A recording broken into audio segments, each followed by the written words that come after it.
apa tidak ada pendaftaran ke sana. Oh iya, memang. Seperti itu, tapi tiba-tiba ada buku nikah itu yang jadi pertanyaan. Itu siapa yang keluarin itu, Mas?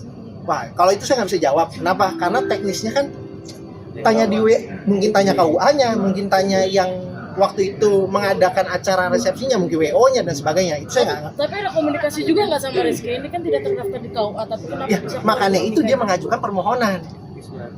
Iya, maksud saya komunikasi Mas sebagai Iya. kuasa hukum Sama dengan Rizky ada klien, nggak gitu? apakah dia menceritakan apakah ini terdaftar di KUA atau tidak? Kan harusnya ada proses seperti itu Mas sebagai kuasa hukumnya Rizky gitu. Iya. Nah, seperti itu apakah ada?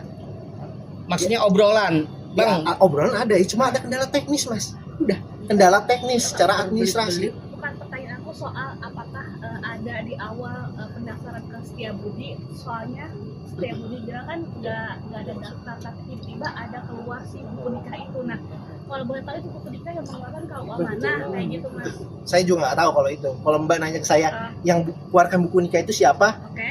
Ya saya nggak tahu. Tapi dugaan saya kan makanya tadi, apakah itu karena kalau mungkin banyak kami cross check buku nikah itu kami tanyakan, oh bisa kok Mas kalau itu menjadikan properti. Saya nggak ngerti ya, apakah itu bisa dijadikan properti dan sebagainya. Tapi untuk yang kasusnya Rizky Febian dan Malini ini saya tidak mengetahui buku nikah itu memang itu jadi sudah sah atau belum atau sebagainya. Pada intinya hari ini Mas Rizky Febian meminta kami untuk mengajukan Tapi permohonan. masih ada Berarti- buku nikah yang bentar. punya Rizky Febian gitu nggak, Mas? Lihat nggak bentuk fisiknya segala macam? Saya nggak pegang. Enggak, berarti Aku punya saya Pak. ada kemungkinan buku itu bukan properti yang seperti Mas bilang.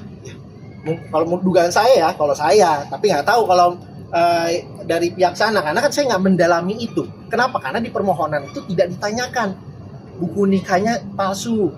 Oh, enggak, yang diajukan permohonannya adalah di sini Rizky Febian dan Malini menikah pada tanggal 10 Mei, tapi memang belum dicatatkan. Oleh karena itu alasan permohonannya salah satunya untuk perubahan identitas, pembaruan. Yang kedua untuk dibuatkan kartu keluarga. Nah itu aja. Jadi nggak ada tuh kayak bilang, oh ini gara-gara buku nikahnya. Enggak. Ada teknis di dalam administrasinya. Itu aja. Oke. Bang, Sekian. pengajuan kali ini buku nikah dimasukin nggak? Oh enggak dong. Berkas. Kan kalau saya punya saya pasti kasih unjuk kok. Masa tidak ada gitu. Karena nggak ada permohonan yang dibilang buku nikahnya. Kalau gitu akan jadi pertanyaan lah, buku nikah ini apa gitu. Nah, dong. Karena ada kendala administrasinya itu aja sih. Bang, kalau dari pihak pengadilan tadi sempat menanyakan maksudnya mereka datang atau Oh iya tidak sempat. Tadi kami sempat bilang ya mereka tidak bisa hadir. Ya cuma kalau memang kami usahakan minggu depan pembuktian kan ada pembuktian saksi, mungkin kami hadirkan saksi semuanya.